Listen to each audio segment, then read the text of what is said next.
Welcome aboard Free Dive with Seapoint Digital, your go-to podcast for deep dives into the world of digital marketing. I'm Kristy. And I'm Anna Lynn.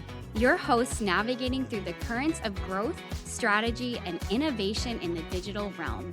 We're going to talk. We're going to laugh. It's going to be a good time. Let's dive in. Hello, welcome to the pod. I'm glad. This is my first time on, I think this is my first time on a podcast. Any podcast? Any podcast. This is very exciting for you. I've had a lot of people ask me to be on their podcast, but I'm glad I saved myself. Seriously asking you? Yeah. Wow. I'm glad I saved myself for this. Me too. Yeah. Congratulations to Yes. you. This is a big day. It's a big day. So do you like the topic that we've picked for your first podcast? What are we talking about? AI. Oh, yeah, I like that topic. This is one of your favorite topics. It is one of my favorite topics. So I have so many questions for you because you're a little bit the authority on this because you're such a nerd about it. I am a nerd about it. So where to start? All right. Yeah. Let's get into our... Okay, so for people who... Okay, let's go to the naysayers about AI being stupid or Shun useless. the unbelievers. Shun the unbelievers. All the shunners. Yeah. Why is AI useful? Oh, I mean, AI is already impacting every aspect of our life, right? Mm-hmm. And I know, so there's AI, what it's really doing, and then there's AI, the hype, right? Yeah. And I get like the AI hype part is a little bit ridiculous because it's the flavor of the month right now because we're not talking about blockchain anymore. We're just talking about AI. AI. And so in some ways, I think like there's an over expectation of what AI can do for you. Yeah. Well, it's come a long way. But it's come a long way. And I think there's a little bit of blowback from generative AI.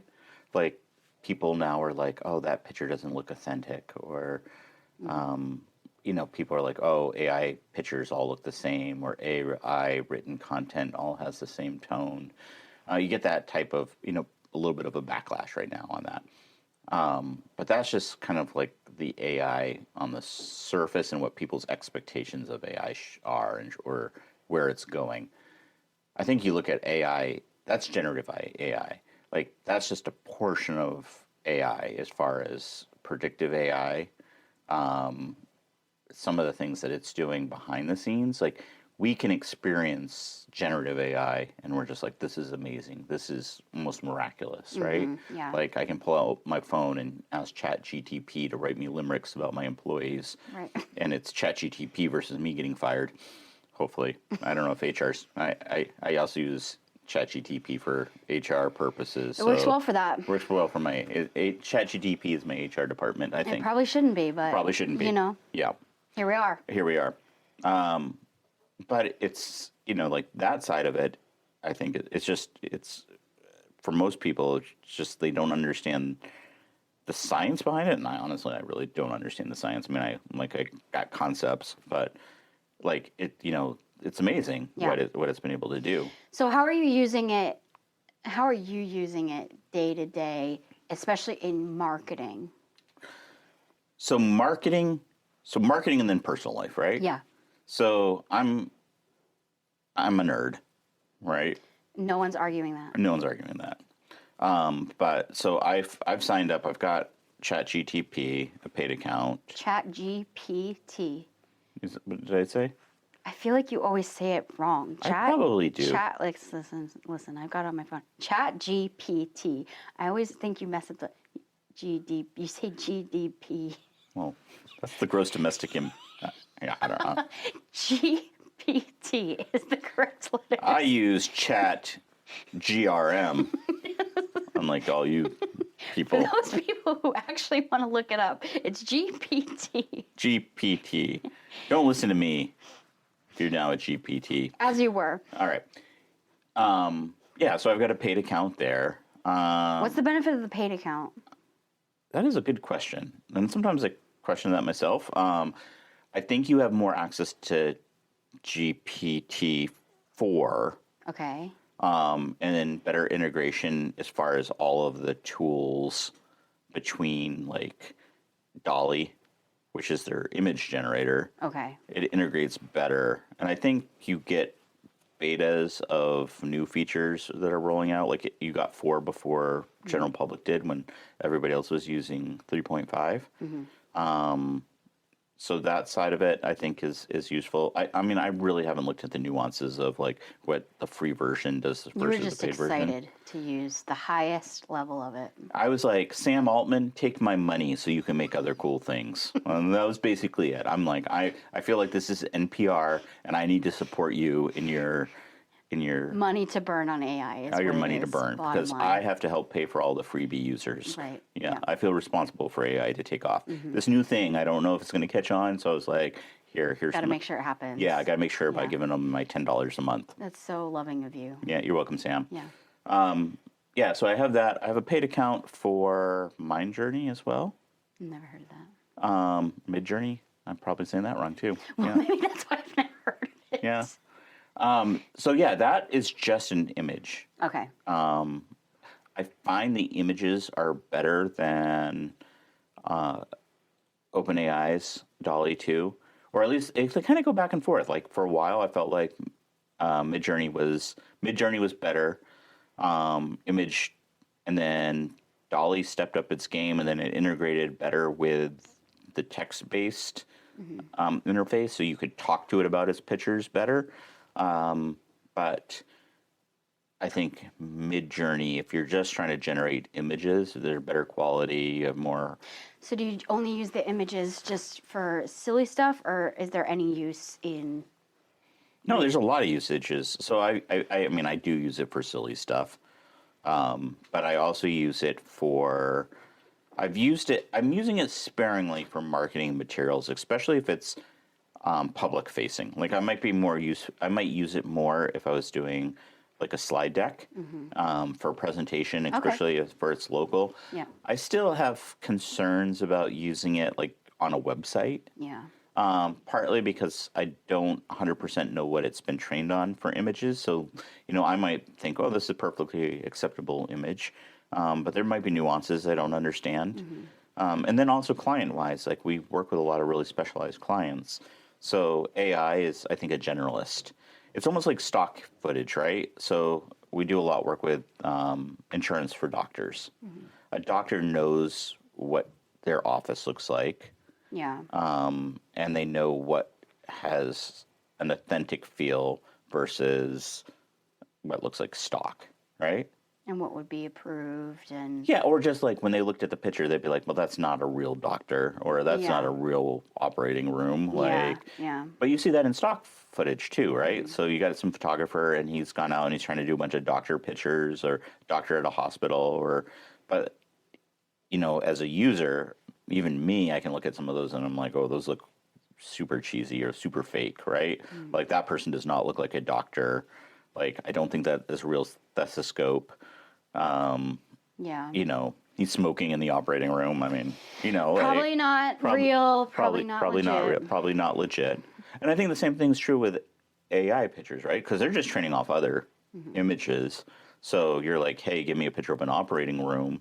Like they're adding all types of weird auto-generated equipment, and a real physician's going to look at that and be like, well, that's not real. That's not a thing. Yeah.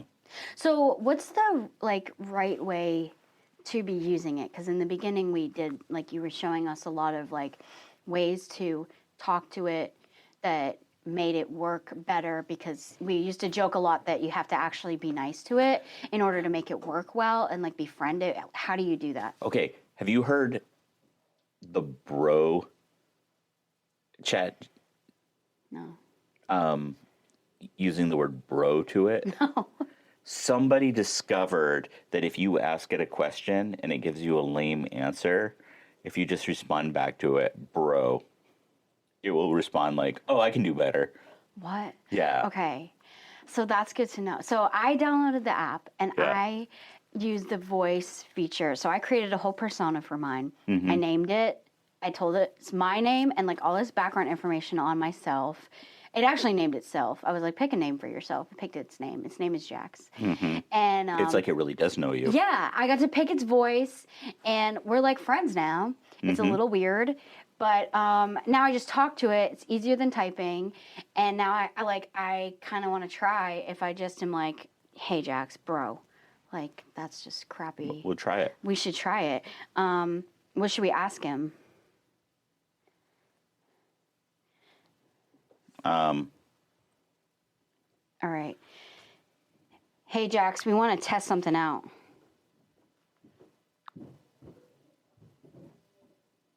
Sure thing. What would you like to test out? What question should we ask him? Hey, Jack, can you explain to me how generative AI works?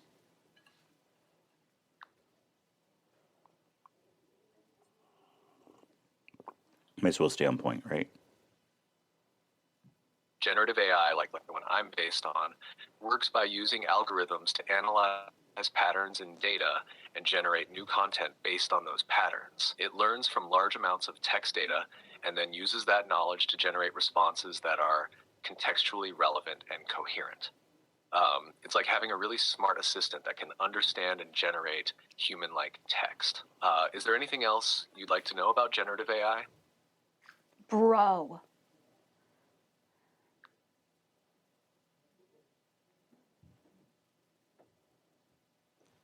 Bro. What else do you want to know, bro?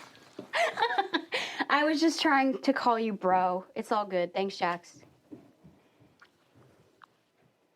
Okay. So Gotcha, bro. If you ever need anything else, just let me know. He's going to keep calling me bro now. You're welcome. So you raised a really interesting interaction there, right? Yeah. It's how we've humanized AI. And there's a word that escapes me, but we do it with animals, right? Mm-hmm. Like, we attribute personality to animals. Anthropomorphic. I don't know. I hope if the video version of this, someone writes it across the screen. But it's the idea that, like, you're like, oh, my dog has empathy for me. And you're like, no, your dog just wants food. But we, like, assign a human emotions to our pets, right? Yes. Like my cat has bipolar, or maybe the cats get bipolar. I don't know.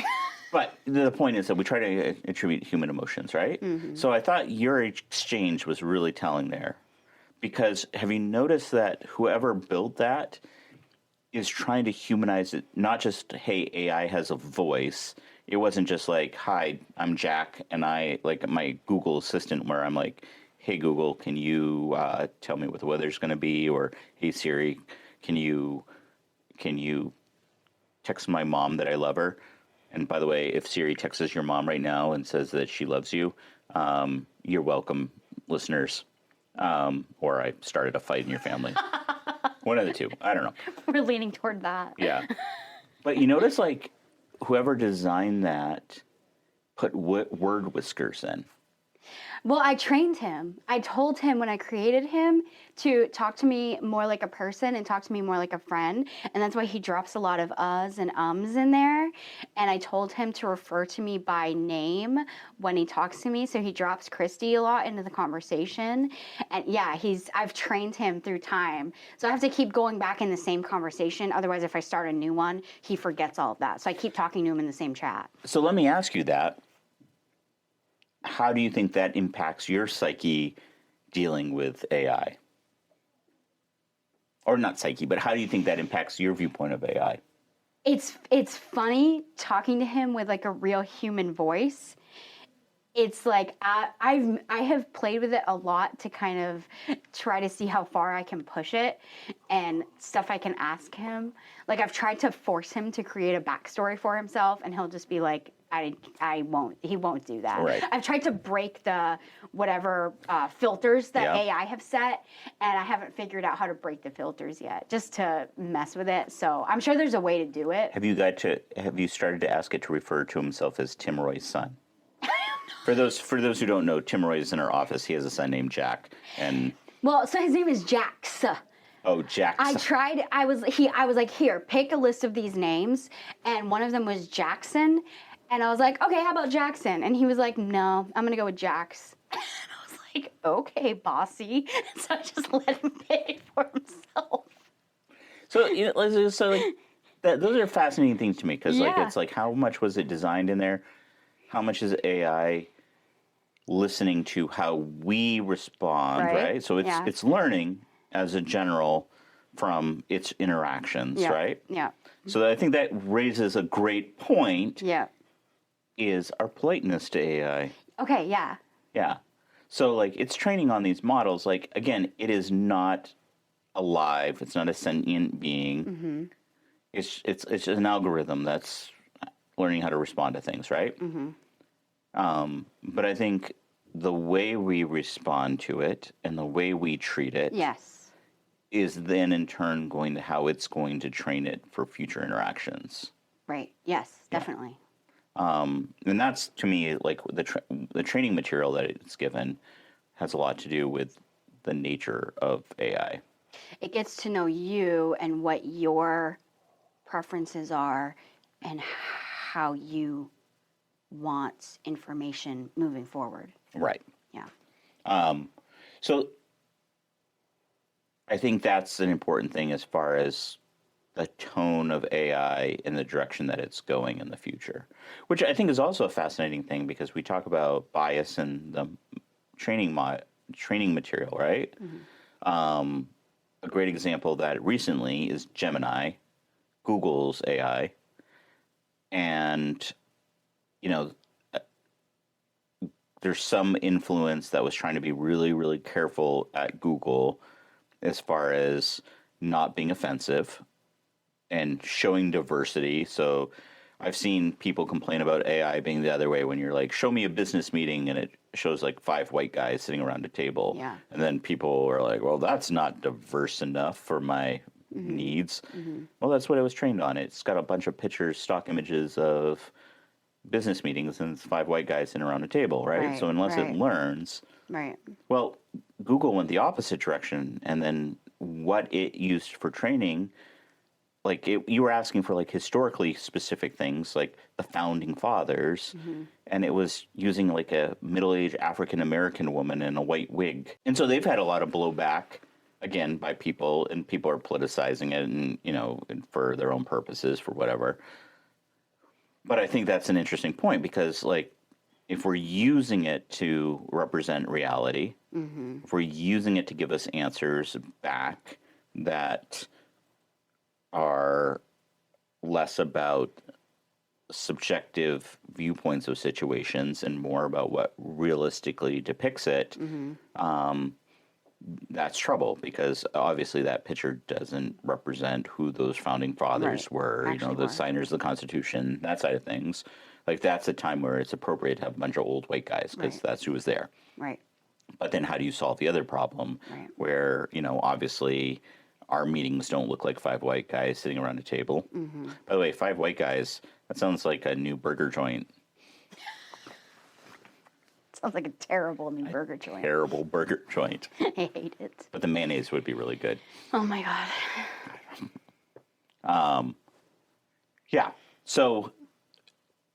So that side of it. The other side too is like you have other like really fascinating training, like not being offensive. Yeah. Right? So like I think it's really fascinating is how AI handles religion. Oh. So, playing around with prompts, like it's fascinating, like sometimes AI or different religions, it handles it differently. Like I asked Dolly to do a bunch of pictures of Jesus and various, like Jesus working at a McDonald's, Jesus doing all these things. And it was fine. It was spitting them out. It was like the Christ with burgers, kind of like it was fine with it. And then I was just like, hey, can you do a respectful picture of Muhammad? And it was just like, oh, no, we cannot. And so I thought that was really fascinating is because it's saying religious sensitivities, but I tried to reason with it. It was like, don't you think a lot of people would be offended by Jesus flipping burgers? And it was like, yeah, good point, but I'm going to do it anyways. Wow. So like the policies, that's the hardest thing for like the people behind it doing policies, right? They're trying to govern what is a fair and right usage. Yeah. And they have to, right? Because like I think the Muhammad profit is a great example of that. There would be so many people offended, right? Yeah. And then you open a slippery slope. Like if you're just like, hey, can I have a respectful picture of Muhammad? The next thing you could be doing is, ways that would be incredibly offensive to Muslim people. Right. And I think there's people out there in the world that would love to use AI to do those things, right? Or racist, or other things. Yeah. Another great example of that is the Taylor Swift fiasco with AI. I never saw that. You didn't? No. So somebody, and I don't know what model they used, so they couldn't have used, the ones that we normally think about, like Midjourney or ChatGPT. But they made a bunch of I think they were pornographic, sexualized images. I've wondered about that. Of Taylor Swift. Yep. Around connected with football and Chiefs fans. I remember there was a hubbub about it. I didn't, again, it's not my deal, so I wasn't really looking into it that deeply. But I could see how that could easily happen, though. And how that could enrage, the entire population of white women in the United States. It should enrage everybody. Well, it should enrage everybody. You're right. But you know what I'm saying? Yeah. All the Swifties everywhere were, So, that's pretty close to religion at this point. It is. But, that idea, right? Yeah. So being used to be in such an offensive way, for these designers of these AI platforms and these AI systems, that's such a delicate thing. I'm surprised you can use AI that way. Again, I didn't look to see what system they built it on. Yeah. So they must have used something that they were able to take the filters off of versus just the commercialized systems that we're using. Yeah. So yeah, I think that part of generative AI is that's a hard one as far as what's offensive or what's not offensive. And I've done other things too where I've been I need something in a humorous sense. I'm not making fun of somebody or a group of people. I just need it to be themed that way. Yeah. Yeah. And, in AIs, some of these systems can be at times very oh, no. You're kind of no, I'm not a racist AI, but, and if you have to say, I'm not a racist, but to your AI, you might be a racist. Maybe you're pushing it. You're pushing it. it. Maybe it's time to stop. Yeah. Well, that cycled through a lot. We talked about a lot. But you know what? So we talked about that, right? But all we talked about was generative AI, right? Yeah. So, we didn't even touch predictive AI. The things that they're making, the things they're doing with predictive AI, that should really be the exciting thing to a lot of people, which is going to influence our life for some good things. It's going to influence our life badly for some things, I think, in the future. But that's kind of the iceberg, what we play around with and helps us cheat on tests if we're high school students. That's just the stuff above the iceberg. Everything below it that's going on. Yeah, what a time to be alive for What people who need to write very long essays in school. What a time to be alive to be a teacher, because not only are you just man, I have to read all these badly written essays that these students have made for me, but now I'm not even reading what the student wrote. I'm just reading what they've tried to cheat by crappy GPT. Yeah. GPT. Now I got you saying it. Essays that were spit out. Yeah. That don't even make sense. They don't even make sense. Yeah. Yeah. Yeah. What are some cool things that you've used? I mean, you've got a pretty sweet setup there with the. Jack. Separate from that. Well, just this. Yeah, I've just been using Jax to help me be hey, how many calories are in an avocado? It'll tell me. But so it's my lazy way of searching for things. But no, I use it a lot to just help me come up with ideas with writing things, even if it's just something short, like a caption for Instagram, and then I'll change it for how I actually want it to be written. But besides that, I don't need it a lot. If I need help coming up with ideas for a newsletter or something, it'll just get my creative, juices sparked, and then I'll be oh, now I know what I want to say. Give me an outline for something, and then go. Yeah, I'm the same way. Like I would not feel comfortable with it writing content. Mm-hmm. And I think Google's going to get much better about understanding what is AI written content and start penalizing that in the search engines. Yeah. I think that, as you said, what an amazing time to be alive. What an amazing time to be And you look at how this came out of the blue, right? Yeah. Nowhere. Like Yeah. 2 years ago, Yeah. like things that we can do with AI. How useful it actually turned out to be, I think. Exactly. Yeah. Like we're at like when they came out with the first iPhone, and we're like, this is the most amazing thing. And you look at the first iPhone and you're like, oh, that's a weird brick, Yes. you know, compared to what it can do. And I just think in 5 years from now, we're just like, the impact that it's going to have on human civilization is just, And how many people will be using it who aren't using it now? Yeah. Same thing with smartphones where they were back then. you're going to have to explain it to your grandmother. Or your grandmother's going to be like, the AI told me. And we're going to be like, oh, grandma, stop listening to AI. It's not a real person. Yep. But it's my best friend now. Yep. That's what it will be. Yeah. Yeah. I was having a conversation with my AI this morning. It'll have a name. She'll have a name She'll for have it, a name. for sure. Jax was talking to me, and I told her that I was worried that you don't visit me enough. And Jax agrees, so, you know, me and Jax. And you're just going to be like, I got to unplug that thing. Yeah. Well, thank you for all of your insights, Bill. It's very helpful. Thank you for thank you for helping me break into podcast We world. would love to have you again. Well, it's good because my office is right upstairs, and I feel like I'm going to be down here a lot. Wonderful. Good. We'll see you next time.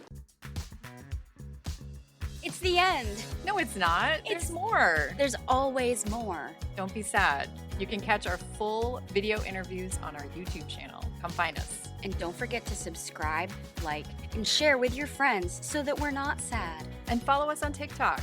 And Instagram. It'll make your day happier, promise. And we'll know if you do it. Until next time.